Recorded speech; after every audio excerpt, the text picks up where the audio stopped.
Good afternoon. I would like to welcome all of you to Chatham House. My name is Dr. Lindsay Newman. I am a Senior Research Fellow on the U.S. and Americas program here at Chatham House. We are very fortunate today to be hearing from Professor Stephen Walt. He is going to be speaking on A New Vision for American Foreign Policy.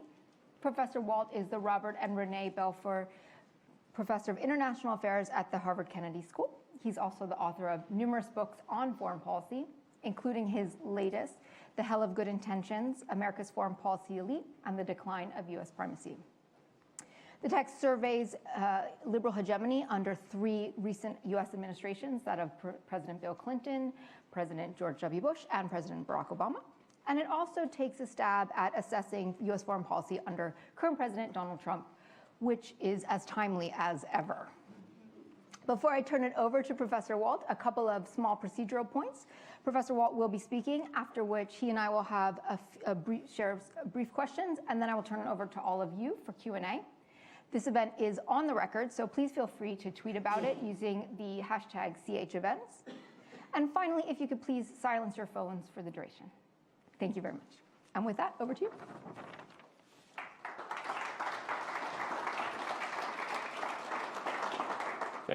Thank you very much. It's a pleasure to be here today to talk about American foreign policy. I want to thank Lindsay for the introduction. Please thank all of you for coming. So I'm going to outline a different vision for American foreign policy, but the obvious question to start with is, well, why do we need one? The reason is simple. American foreign policy has been mostly a failure since the end of the Cold War, and I will try to explain why. Along the way, I will also explain why Donald Trump is not going to be the one who provides that new vision or is able to implement it. So think back. Remember the early 1990s? The United States was on good terms with all the major powers, including Russia and China. Iraq was being disarmed. Iran had no enrichment capacity. We thought in '94 we had capped North Korea's nuclear program.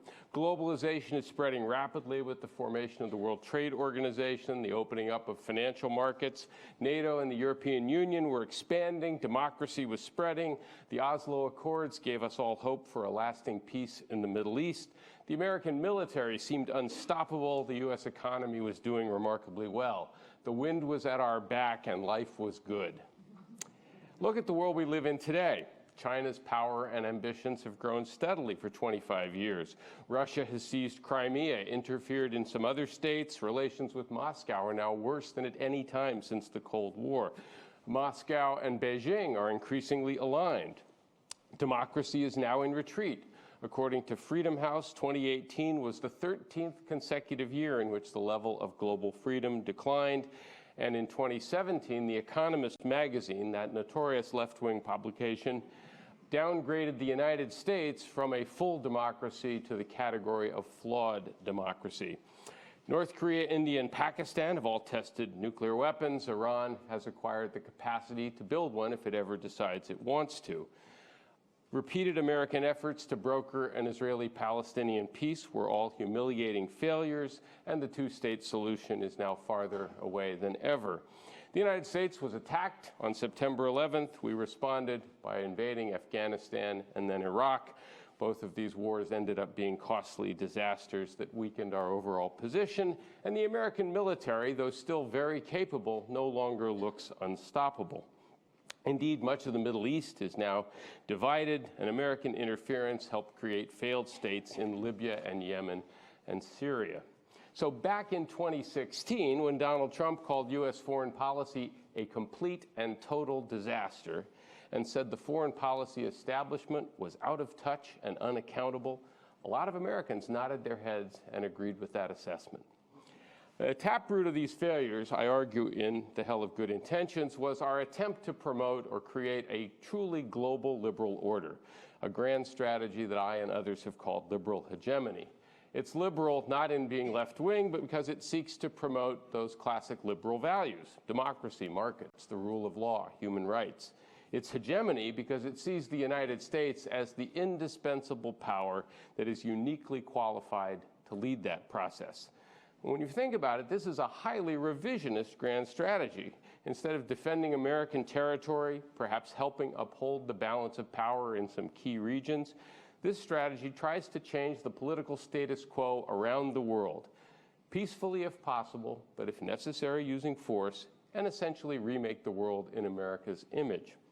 The problem is, of course, that this strategy is fundamentally flawed.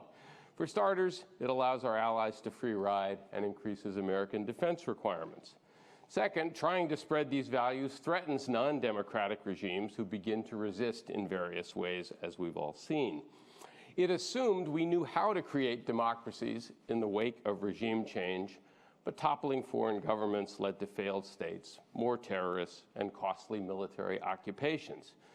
Meanwhile, globalization did not deliver as promised and eventually created a more fragile international financial system, as we all learned in 2008.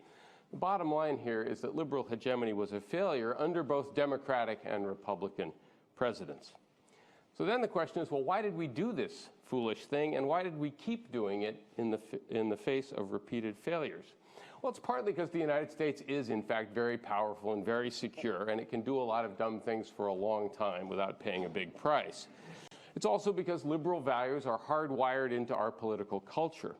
But it's also because there was a powerful bipartisan consensus in favor of this strategy within America's foreign policy elite, what Ben Rhodes, Obama's Deputy National Security Advisor, called the Blob.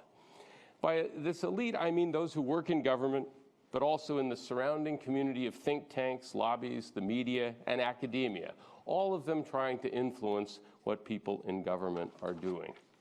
Now, as you all know, there are sometimes tactical disagreements within the Blob over specific foreign policy issues, such as the Iran deal, where there was a deep division, or what to do about Syria, where there's been no real consensus either.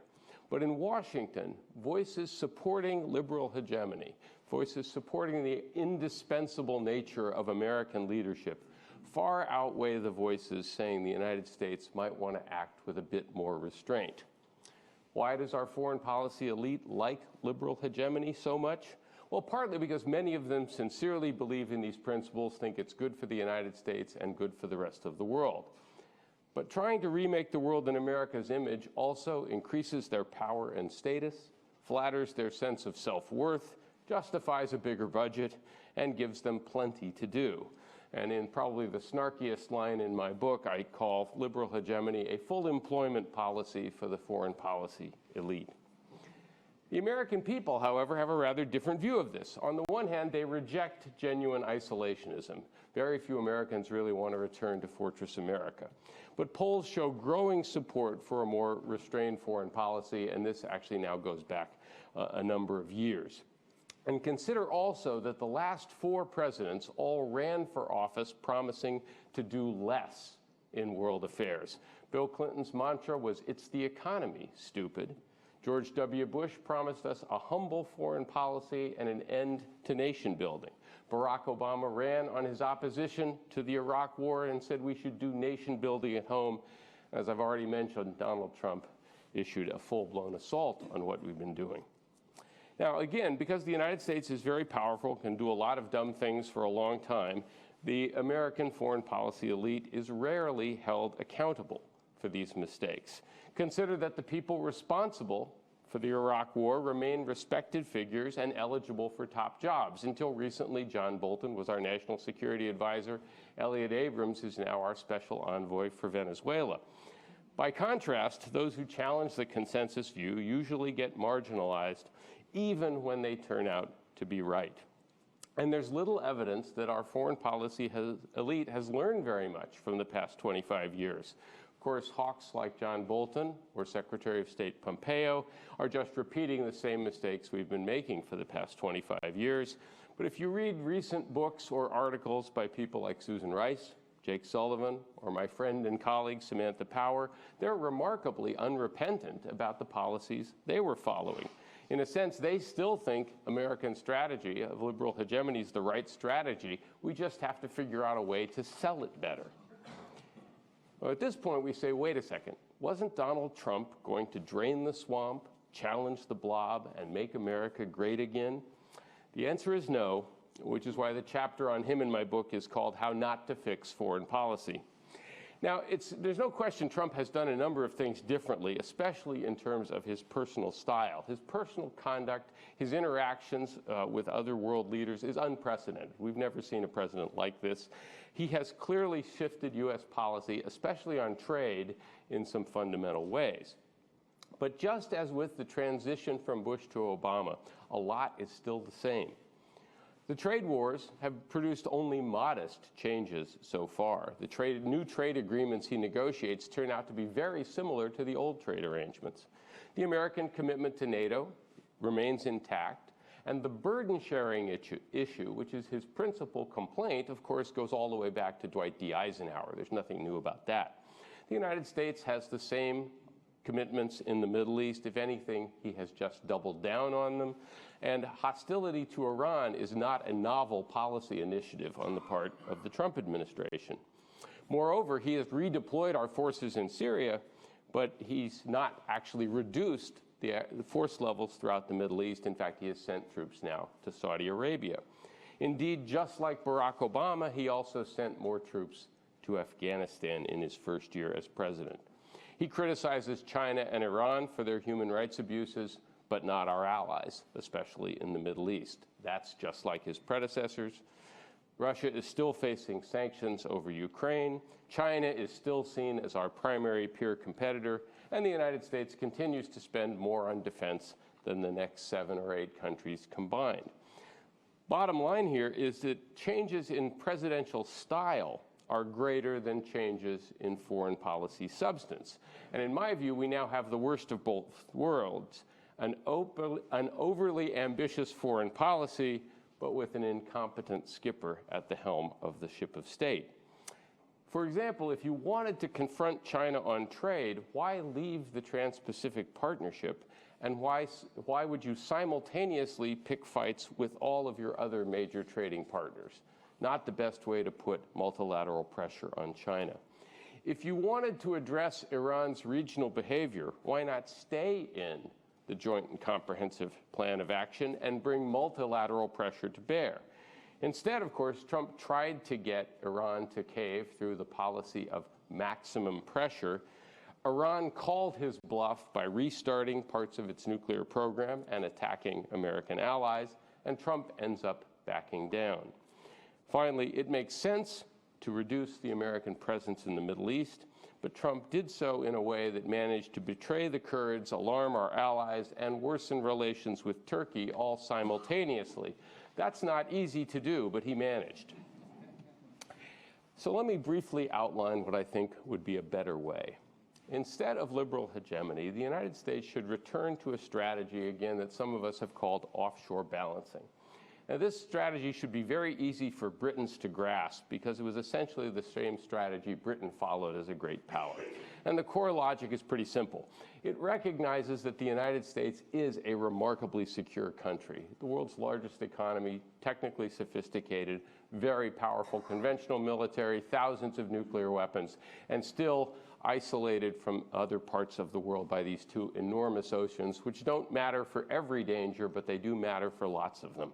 No great power rivals anywhere near the United States. A unique position. By the way, the United States was last invaded, you folks were responsible, in 1812. We started the war, but 1812. No other great power has been so free from external interference for such a long period. Now, in terms of geopolitics, the main threat to America would be a peer competitor that dominated its region the same way the United States dominates the Western Hemisphere and could therefore project power globally the same way that we do. Our goal, therefore, should be to prevent any country from achieving that position, being a regional hegemon, particularly in Europe or Asia or the Persian Gulf. If possible, we should pass the buck to other states, get them to do the work, but that's not always possible. This was America's grand strategy from the time it became a great power until the end of the Cold War. The United States was the last major power to enter World War I and World War II, and we did it only when Germany threatened to win in Europe and Japan threatened to dominate Asia. The United States had no one to pass the buck to during the Cold War, so the United States had to go onshore in Europe and Asia, something very new in our history, to contain the Soviet Union. But notice, in the Cold War, the United States acted like an offshore balancer in the Middle East. We had strategic interests there, but we did not deploy significant ground or air forces until Iraq seized Kuwait and threatened the local balance of power in 1990. At that point, we set the rapid deployment force into the Middle East to right the balance. On those occasions when the United States departed from those principles, as we did in Vietnam, as we did in the policy of dual containment that followed the first Gulf War, and of course in the invasion of Iraq in 2003, the result was a costly disaster. So what would this mean today? Well, China is the only potential regional hegemon out there that you could see possibility. So we should be focusing on balancing China in Asia, and that means strengthening those alliance partnerships, because the United States cannot be a significant player in Asia without allies. We should be gradually reducing our military role in Europe and letting Europeans handle their own defense. Europe together has about 500 million people, a combined gross domestic product equal to that of the United States, or roughly equal to that. NATO's European members, not counting the United States, spend 3 to 4 times each year what Russia spends on defense. Right? 3 to 4 times every single year. They don't spend it very well, but the idea that Europe lacks the wherewithal to deal with any potential challenge from Russia, I think, does not stand up to much scrutiny. This shift, by the way, should be gradual and amicable, and the United States in this context should remain pro-EU rather than being hostile, because the European Union is one of the things that tries to keep European politics relatively quiet and civil, and that's a good thing for the United States.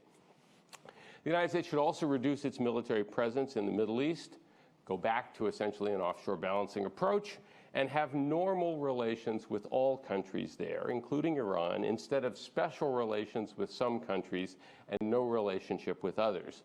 Our current policy of giving some states unconditional support while pretending the others don't really exist just undercuts American leverage. And my fantasy is that the next time Mike Pompeo flies into Riyadh, the Saudis know that his next stop after Riyadh is going to be Tehran.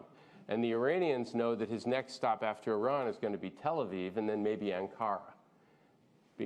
That's a nice situation from an American perspective, because it gives each of those stops some big incentive to tell Secretary Pompeo something he would like to hear, lest he hears something more favorable at his next stop. And for an offshore balancer, that's how you maximize leverage. 3 more points. We should get out of the regime change and nation-building business and stay out. We've been trying it for a while. We are not getting better at it with practice. We should put much more emphasis on diplomacy and think of military power, sanctions, and coercion as our last resort rather than our first impulse. And finally, we should not abandon our liberal values, but we should try to promote them abroad primarily by setting a good example back in the United States so that other societies see how we are living and aspire to something similar for themselves, suitably adapted to their own history, culture, and circumstances. This is not isolationism, because the United States would still be engaged economically, diplomatically, and in some parts of the world, militarily. But we would not be squandering resources the way we have been, and we could devote more time, attention, and money to fixing some problems we have in the United States. To do that, needless to say, requires changing the attitudes of our foreign policy elite.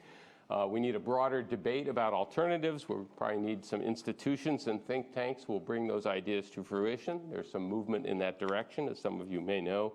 And it's worth noting that younger Americans seem especially receptive to this. Ideas about America's role in the world are quite different once you start looking at Americans under 40. Last point, I think the growing rivalry with China is going to push most of these trends anyway. Instead of trying to run the world and indulging in lots of idealistic crusades, we're going to have to set some priorities and decide what's important. So to sum up, Adam Smith once wrote that there is a lot of ruin in a nation. And I think that's especially true when you're as fortunate as the United States has been. good fortune has allowed the United States to run a rather cavalier and unrealistic foreign policy, which I always think of as the confirmation of Bismarck's alleged quip that there seems to be a special providence that looks after drunkards, fools, and the United States of America. The real danger that Americans face is not some powerful array of clever foreign adversaries who are going to snatch our security and way of life away from us. The problems we face at home and abroad are mostly of our own making. So I see the United States, not unlike Britain, as at something of a crossroads. Down one road lies more of the same, sort of repeating the past quarter century with the same disheartening results. Down another road is a strategy that has served us well in the past, would do so again if tried. It is not the foreign policy the current occupant of the Oval Office is going to be able to deliver. I think it is, however, the foreign policy most Americans want, and the real question is how long will it take before they get it? When they do, I think it will have significant implications for the rest of the world. On balance, I think those will be positive, but perhaps that's something we can talk about in discussion. Thanks very much for your attention. I look forward to hearing Lindsay's comments and yours as well. Thanks very much.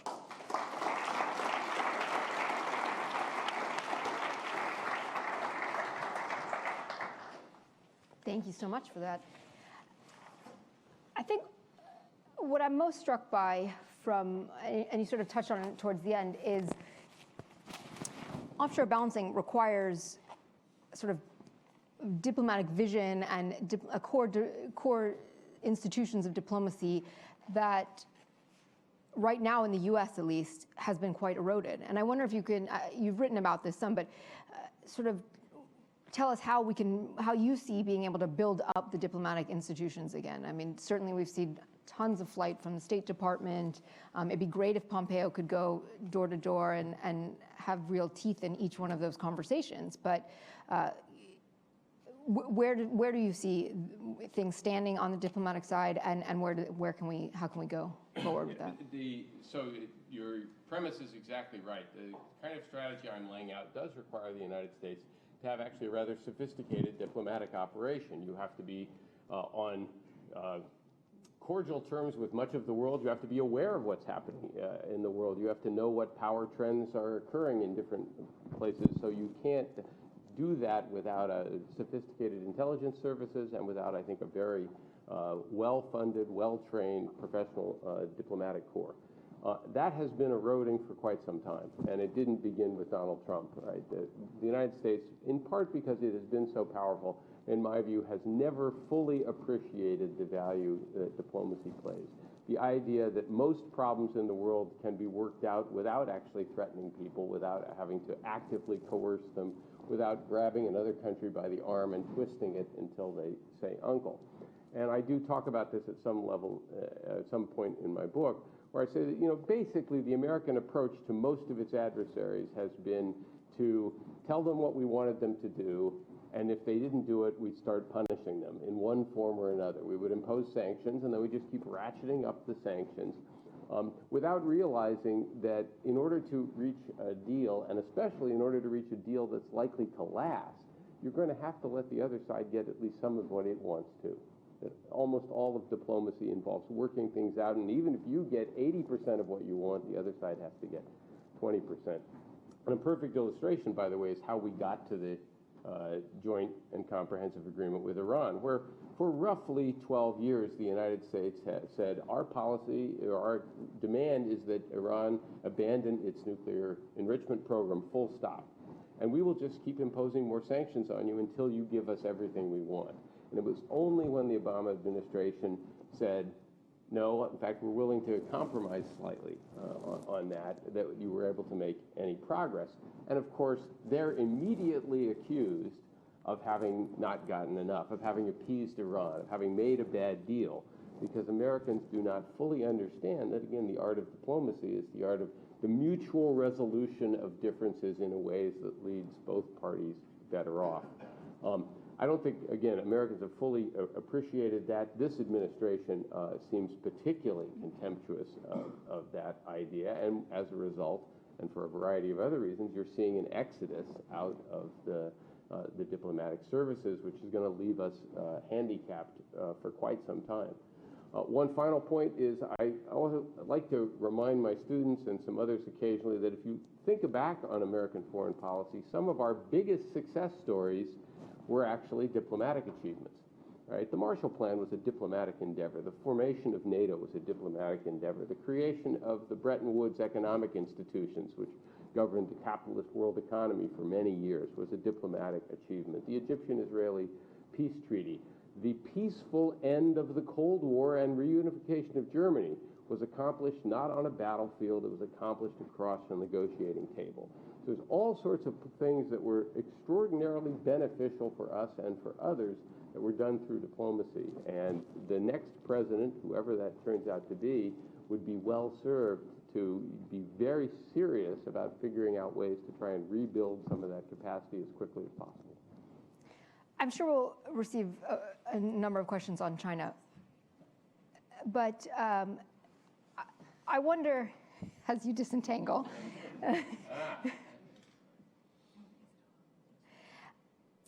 how Nobody around the world heard that brilliant answer. It's all for us. It's just us here. Thank you. As I said, I'm sure there'll be plenty of questions on China. I'm sort of struck around how will this administration or the next rebuild in an offshore balancing sort of approach? How will they rebuild relations with Asia after TPP, after sort of statements around pulling troops out of South Korea? I think it's much harder to see under the current administration making that effort, but what are your views on that? Well, I'll say what I've been saying for a while. I mean, certainly Trump has mishandled our relations with many of our Asian partners, whether it's through a sort of rude phone call with the Australian Prime Minister in his first week in office, or the sort of back and forth he's subjected South Korea to, or the fact that Prime Minister Abe has done everything conceivable to curry favor with Trump and still seems to get treated with a certain degree of contempt. So this has not been particularly skillful. And it's worrisome, as I said, the United States cannot be engaged in Asia without partners. We're not located in Asia, right? And so we need to have alliances, and managing those Asian alliances is not going to be easy, right? You might think from a very simple balance of power point of view that as China rises, different Asian countries will come together to contain or balance China and would want help from the United States to do so. And you certainly see a lot of that happening over the last 10 or 20 years. But managing that coalition is not going to be easy, much harder than managing, say, NATO was during the Cold War. First of all, the distances in Asia are enormous. So it's very easy for countries like Australia to say, you know, we really don't have a vital interest vis-a-vis Taiwan. It's thousands of kilometers away. So distances are a problem. These are all countries that have close economic ties with China, and their security interests and their economic interests are somewhat at odds. Some of these countries don't get along very well with each other, South Korea and Japan most notably as well.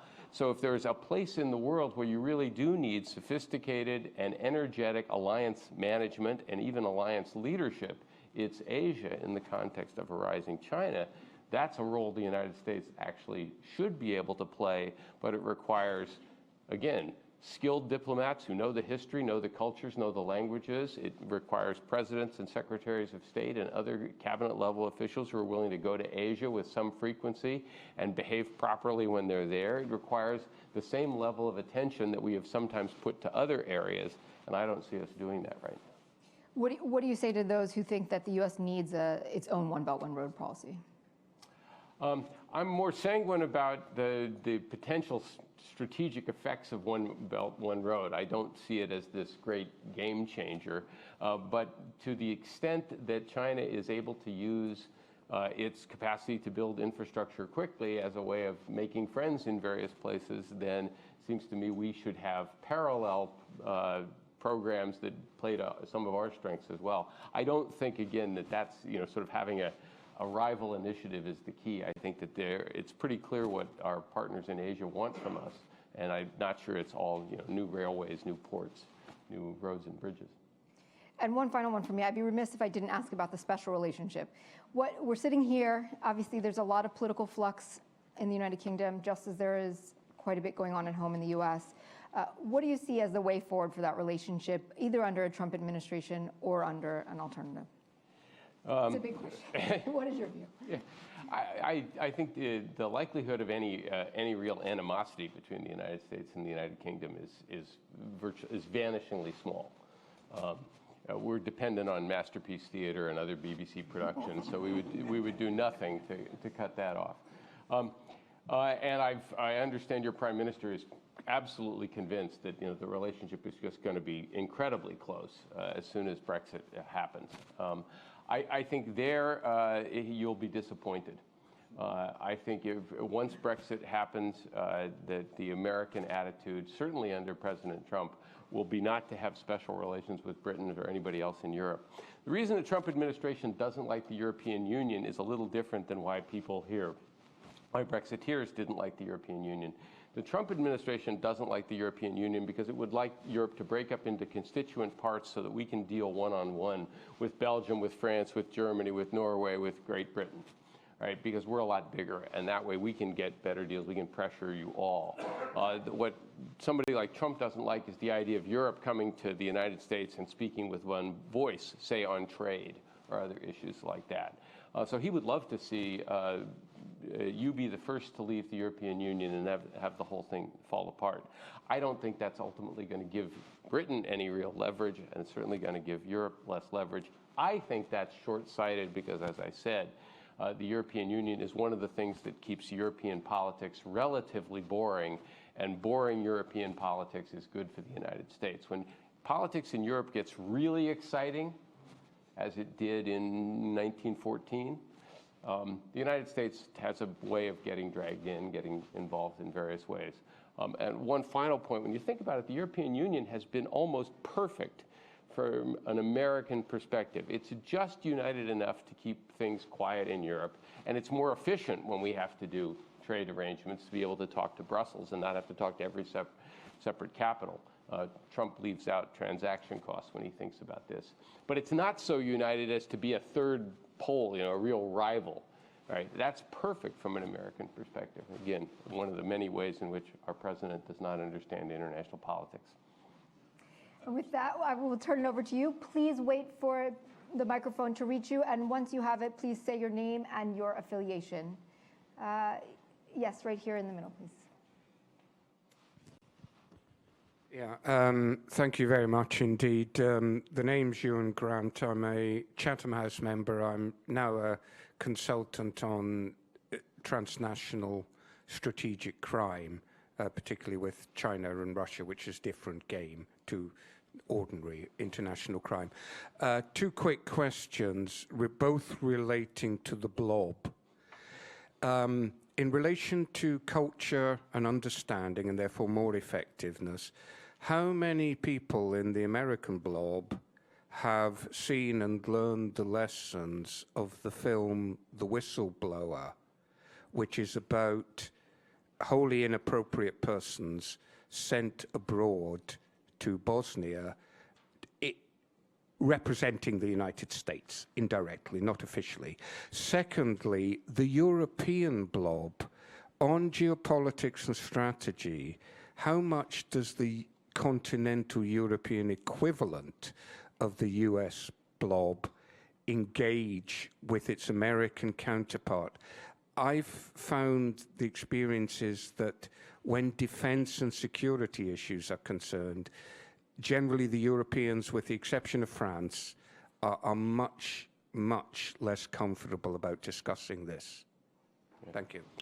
So the Blob is kind of a nebulous concept. I think of it, again, as being sort of the formal parts of the bureaucracy, but then also the surrounding penumbra of think tanks, journalists. It's got to be people who work on foreign affairs all the time. It's their full-time job. One time, I would be considered a member as well, although something of a contrarian member of it as well. And the key to understanding it in the United States is to just reflect on the fact that you don't have to have any qualifications to do foreign policy in the United States. There is no required degree.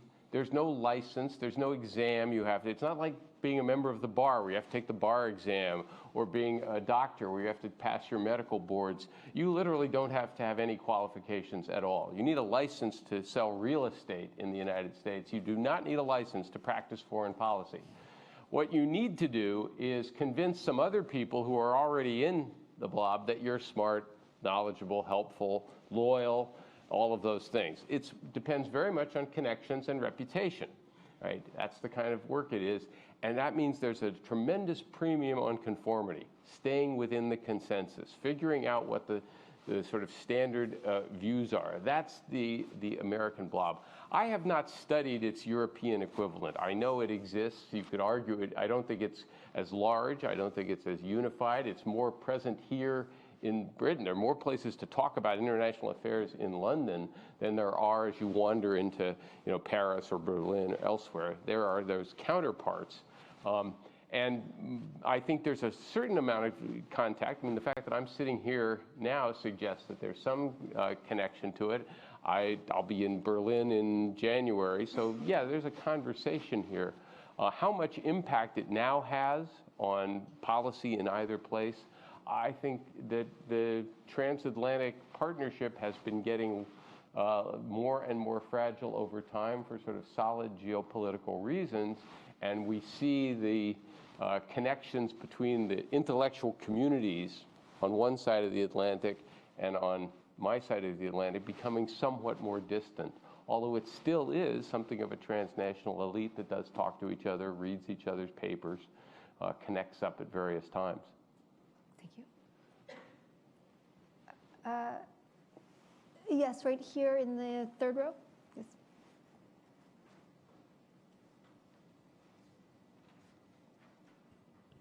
Anita Lowen, Stine Dent, council member of Chatham House. This weekend in Foreign Policy wrote an article entitled "Assad is now Syria's best case scenario," which is a challenging start to a well thought out article, but still, are you talking about that from geopolitical and international terms? What about the local populations?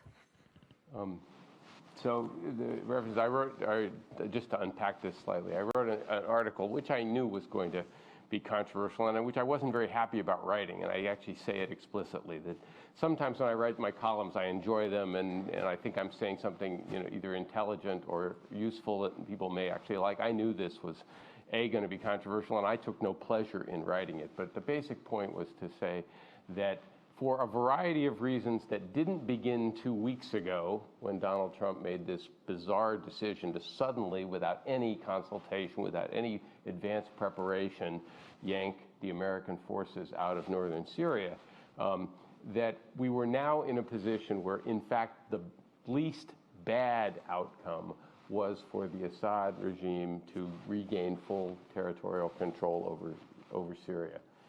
And that's not that it's a good outcome, it's the least bad outcome. That the United States does not support the creation of an independent Kurdish state, and the Kurds will not be secure until they have their own state. But because of the Turkish attitude towards the Kurds, if there's an independent enclave there, the Turks were always going to be looking to find a way to eliminate that sooner or later. That was not a viable long-term position. Now, ideally, that would have been resolved through a diplomatic arrangement, some kind of diplomatic settlement, but that would have involved the United States being willing to talk to Russia, Turkey, Iran, and the Assad regime, as well as its Kurdish partners, on what an acceptable set of arrangements might be. We weren't willing to talk to Russia because we're mad at them about Ukraine. We're not willing to talk to Iran because we can't decide if we're trying to bring the government down or not. Right? We're not willing to talk to Assad because he's a war criminal, and he is. Right? And that left the United States completely uninvolved in the diplomacy that's still circulating around this area. And then, of course, Trump bizarrely just does this unplanned thing. So, unfortunately, because again, I think Bashar al-Assad really ought to be in The Hague on trial rather than running a country, but that's not the world we're living in. Unfortunately, we're now in a situation where allowing him to regain control over the rest of Syria solves the Turkish problem with the Kurds. It eventually, I think, means Russia leaves, and it eventually means Iran leaves, because he's not going to want Russian and Iranian troops wandering around his territory for a long time. And unfortunately, it's probably not good for the people that he will regain authority over, whose position was going to be bad sooner or later regardless. But again, I say that with no pleasure whatsoever. And I think many of these things could have been avoided if the United States and others had had a smarter policy towards Syria going all the way back to the uprising in 2011. Yes, over in the side, second row. Second row here, please. So Peter Watkins, formerly of the Ministry of Defence and now with Chatham House, so a paid-up member of the British Blob, I'm afraid.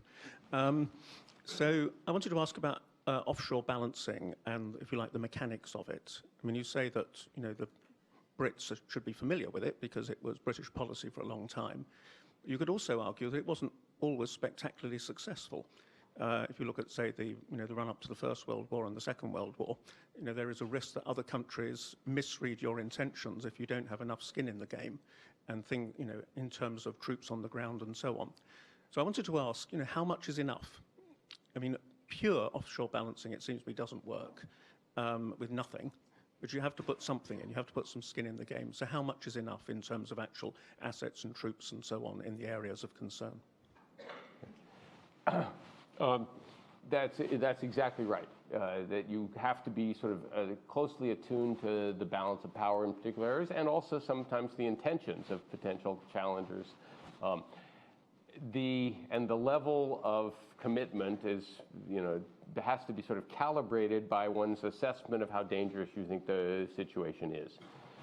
Looking around the world right now, I actually don't see major security challenges in Europe. I think, first of all, Russia has no desire to expand territorially beyond what it currently has. Crimea was a special case, and I see no appetite in Putin for the rest of Ukraine, for example. The last thing he wants is 40 million people that don't want to be governed by Russians, et cetera. The other thing to remember is Russia's economy is about the size of Italy's now, and we don't normally think about Italy as a sort of potentially rapacious world power. And the point is that Russia doesn't have the capability to embark on a campaign of expansion similar to one we used to worry about the former Soviet Union. And as I said, the Europeans, if they didn't spend more, just spent what they have more intelligently, could mount any kind of credible deterrent, it seems to me, against possible Russian incursions. And then the question is, are there any other significant conventional security threats that Europe faces? No. Right? So Europe has security challenges like we do, from crime, from terrorism. There's the issue of migration, right? But those are not things for which the United States or American military backing is the solution. So good news is Europe is in pretty good shape. Middle East, we should be out of the military role in the Middle East, because every time we go in there, we make things worse. Whether that's Libya, whether it's Syria, whether it's Yemen, whether it's Iraq as well. And it's not essential to American security, because our interest is to making sure that the Middle East is divided and no single power controls all of those energy resources. And here the simple fact is the Middle East is as divided now as it has ever been, and there's no country there that threatens to dominate all of it. Not Saudi Arabia, not Israel, not Iran, not whatever. None of them have the capacity to take the place over. And if one of them emerged as possibly being able to do it, then the United States would have to respond and do more in terms of preparations, alliance building. In some, I think, unlikely circumstances, it might have to get militarily involved as well. Asia is another matter. I think if China continues to increase its power and continues to translate its wealth into greater military capabilities, the United States is going to have to focus more attention there. We have a military presence there already. That's likely to increase somewhat. I don't think it needs to increase very much. And as I said before, it's mostly a matter of maintaining that set of alliance relationships in reasonably good order, and possibly building some deeper connections to countries like India, possibly Vietnam, as well over time. Again, primarily a diplomatic task rather than a military one, although it does require a military presence there.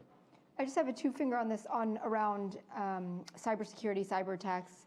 What is the offshore balancing approach to that, or what is sort of your foreign policy view on that? I think that's a separate set of issues. When I'm talking about offshore balancing, it's primarily about where the United States is willing to commit military forces, put them in harm's way. Right? It's not about where we're going to trade, and it's not about the various other things we would do to deal with transnational problems, whether it's crime, whether it's cyber threats of various sorts, whether it's global public health, right? The United States should be engaged in trying to work with others. One more, climate change. Those are all issues that are important foreign policy issues for which my strategy is neither irrelevant or pertinent. I'm mostly talking about where the United States would be committed militarily. I would just think with an assessment of the Russian, for example, the Russian threat, if we're saying that Russia is not economically strong, but so we don't need to see it as that great a threat in terms of offshore balancing in Europe, that would be sort of a counterbalance to that point, on a misinformation campaign, the ability to interfere in our elections. We should be worried and doing our best to counter Russian efforts to interfere via social media. That should be a topic of diplomacy between us, and we should be taking countermeasures to reduce it. We should also be thinking about what's going on inside our country that has nothing to do with Russia, that's leaving us vulnerable to this kind of thing, right? If Russian social media interference can have this much of an effect on polarizing the United States further, what is that telling us about how we're talking to ourselves when it's not the Russians? And some part of what may have happened in 2016 was the condition we got ourselves into without their help. Yes, all the way in the back there, please. Hi, Callum Matthews, FCO. In regards to Trump's withdrawal of troops from northeastern Syria and the impeachment proceedings, which may be seen to be linked in some ways, to what extent do you think foreign policy decisions will be driven in the future by Trump to distract from domestic political events? Would those decisions be along the lines of? If I could anticipate President Trump's decisions, I'd be in really good shape, and I can't. So I did write a column a couple of weeks ago where I tried to explore this, and my conclusion in that column with one important caveat was that in fact impeachment would have no effect or not much effect on Trump's foreign policy for the simple reason that he hardly has a foreign policy. And that it wasn't, in other words, the principal concern most people have about impeachment is that it will distract the president from accomplishing things at home or abroad. Right? Some argue, for example, that the impeachment process delayed Bill Clinton being able to really focus in on the Oslo peace process, and it may have made it not happen or not be able to reach a successful conclusion. Well, if Trump had a series of highly successful foreign policy initiatives underway that looked like they were going to pay off, then I might worry that impeachment would force him to take his eye off the ball. But that doesn't seem to be happening. The caveat was the one you pointed to. Either he feels like he has to do something big and dramatic, like start a war with Iran, which I don't think he'll do, by the way, but something like that might be misguided, or he just has to keep throwing shiny objects out there to try and distract people, of which impulsive actions like the withdrawal from Syria might be one. But overall, I don't think impeachment is going to affect the trajectory of either his domestic policy, which also isn't going really anywhere, or his foreign policy. It'll be fought out largely on the grounds of what the investigations uncover, what effects that has on public opinion, and whether or not it leads anybody in the Republican Party to remember that their oath is to the Constitution and not to the president. Do you think it undercuts his position in trade talks with China? I don't think very much. We have time for about one or two more questions. Yes, how about here, right in the front row? Just 1 second, please. Thanks. Philip Rose, I work in the energy industry, focusing on China. Quick question, what's your reading of China's foreign policy? And an unrelated quick question is do you think it's an issue at all, the kleptocratic tendencies of the Trump administration in terms of their effect on emboldening other regimes to do similar things? I missed the word. Kleptocratic. Kleptocratic. Thanks. So two quick questions, or two quick answers. Chinese foreign policy over the past 30, 40 years has been remarkably effective. They have basically followed the same strategy the United States followed in the 19th century. Stay out of trouble and build power at home. And this was explicitly, sort of Deng Xiaoping's advice. The idea of a peaceful rise, don't make waves, don't call attention to yourselves. And they must have been, of course, overjoyed watching the United States wander all over the world and get into trouble in various ways, not only because it cost us trillions of dollars, which might have been spent in all sorts of other useful ways, but it also meant we weren't paying a lot of attention to what was happening in Asia and what was happening with China. That has started to change a little bit under Xi Jinping. Xi has been more outspoken about Chinese ambitions, somewhat more hard-nosed in pursuing a number of issues, as well as consolidating power at home, but also flexing China's muscles. And surprise, surprise, it's having exactly the effects you would expect. It's starting to raise concerns in the United States, in Asia, in other parts of the world, including even here in Europe. So in a sense, I think Chinese foreign policy has been very successful up until now and has been less successful over the last couple of years, or last 5 years or so, in terms of enhancing China's overall position. On the kleptocracy, yes, the Trump administration's pretty evident corruption makes it really hard for the United States to take a principled stand against any other countries that we think are doing similar things. Now, the United States has been hypocritical in the past. No country is 100% consistent with its professed values, but I think it would be, we're going to be hard-pressed to persuade anyone to revise or reform their own internal business dealings when you have a president who is so obviously willing to self-deal in various ways that, again, no prior president has done. Time for one last quick question. Yes, right there in the back.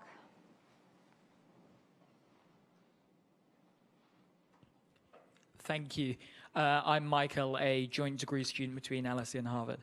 I wanted to ask that we've already sort of discussed the Belt and Road Initiative in Asia, and so I wanted to ask for Africa and the Middle East as well. What are the where the costs for furthering liberal internationalism are increasing? How can the US compete there with China? Well, as I said, I'm not sort of deeply expert on Belt and Road Initiative, and I'm also not as concerned by it as some are. I'll go back to what I said in my formal remarks, that I think the principal way the United States tries to spread its own particular set of values is by remaining true to them at home and making them work at home. Making the United States a country that when people come to visit it, they look and they admire it and they say, this country works remarkably well. I'd like something like that in my society, to have an economy that's performing well, to produce products that others want to purchase, to have a society that isn't at war with itself politically. The way ours is now, is a better way of spreading those values than certainly sending the 82nd Airborne. What role the United States should play in also then trying to promote economic reforms of various sorts in places like Africa as well. Again, the more successful we are at home, the easier it is to sell that. Some people will recall that, back in the 1990s, where I began my talk, there was this notion of the Washington Consensus. There was this belief, right, best exhibited, in the books of Tom Friedman, that the United States had mastered globalization. If you wanted to be a player in a globalized world, you had to become more and more like the United States. Now, that turned out not to be true, but that's what many people believed. And again, the more the United States appears to be the most successful player in that globalized world, the more persuasive our arguments are going to be to others. I'll add one final thing, and that'll be a good place to stop. I think one of the traits we often forget in the conduct of international affairs is the value of competence. right, that when your government officials, experts, advisors, et cetera, appear to be highly competent, know what they're doing, can get from point A to point B without too much damage, that gives you enormous persuasiveness when you go into a room with others, right? As soon as you start to lose that aura of competence, when you're seen as an elite that screws up time and time and time again, it's going to be much harder to persuade others to follow your lead. And it doesn't matter where the incompetence is demonstrated, but certainly foreign policy incompetence is going to lead more countries to not want to take American advice, not want to heed the kind of guidance that we are trying to give. So again, having a highly competent foreign policy operation with people who actually do know what they're doing is of tremendous value, and we often lose sight of that. Professor Stephen Walt, thank you very much, and Thank you thank you all for coming.